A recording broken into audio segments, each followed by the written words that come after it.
नमस्कार. आज आपण कालवं फ्राय बनवणार आहोत. अतिशय चविष्ट ही कालवं फ्राय तयार होतात. सुट्टीमध्ये आम्ही गावी गेलेलो त्यावेळेला तिथे ही कालवं फ्राय बनवत होते. त्यावेळेला मी हा छोटासा एक व्हिडिओ बनवलेला. खाल्ल्यानंतर चव विसरणार नाही अशी ही कालवं फ्राय तयार होतात.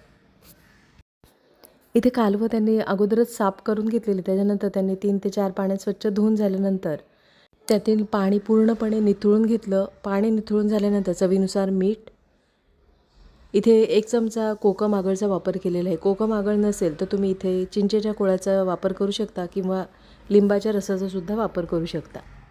पाव चमचा हळद, अर्धा चमचा इथे आलं लसूण पेस्टचा वापर केलेला आहे.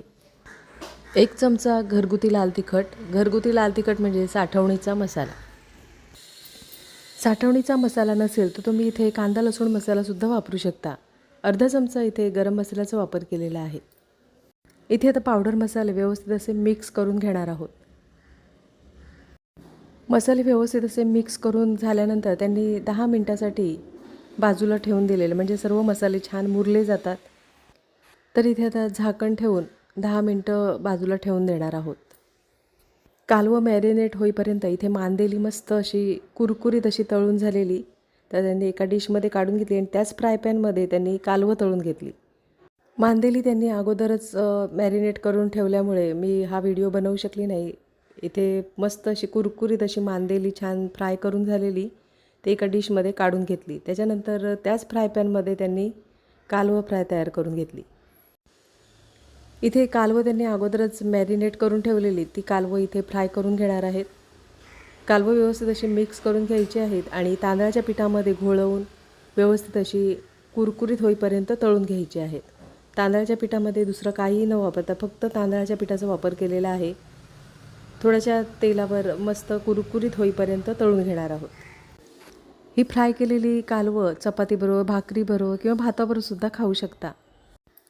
कालवं तशी आपण सुकी किंवा त्याचा रस्सा बनवला जातो. मी फ्राय केलेली कालवं पहिल्यांदाच खाल्ली. कालवं अतिशय चविष्ट लागली म्हणून इथे मी छोटासा हा व्हिडिओ बनवलेला आहे. खरोखर चवीला अतिशय चविष्ट ही कालवं तयार होतात. तुमच्या इथे जर मार्केटमध्ये, मच्छी मार्केटमध्ये जर ही कालवं मिळत असतील तर नक्की एकदा अशा पद्धतीने ही कालवं फ्राय बनवून बघा आणि कमेंटमध्ये मला नक्कीच सांगा. नक्कीच 2 घास जास्त जेवाल किंवा नक्कीच 2 चपात्या जास्त खाल अशी ही कालवं फ्राय तयार होतात. इथे आता कालवं व्यवस्थित अशी तळून झालेली आहेत. एक बाजू छान तळून झाल्यानंतर त्यांनी पलटी करून घेतलेली आहेत. दोन्ही बाजून छान खरपूस खमंग होईपर्यंत तळून झाल्यानंतर एका डिशमध्ये काढून घेतलेली आहेत. फ्राय करून झालेल्या कालवांवर तुम्ही इथे लिंबाचा रस किंवा कांदा आणि बारीक चिरलेल्या कोथिंबीरीचा वापर करू शकता.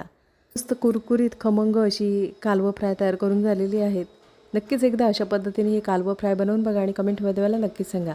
आजची रेसिपी आवडली असेल आणि चॅनलवर नवीन असला तर चॅनलला सबस्क्राईब करा आणि व्हिडिओ आवडला असेल तर लाईक शेअर करा. पुन्हा भेटू अशाच नवीन रेसिपीमध्ये.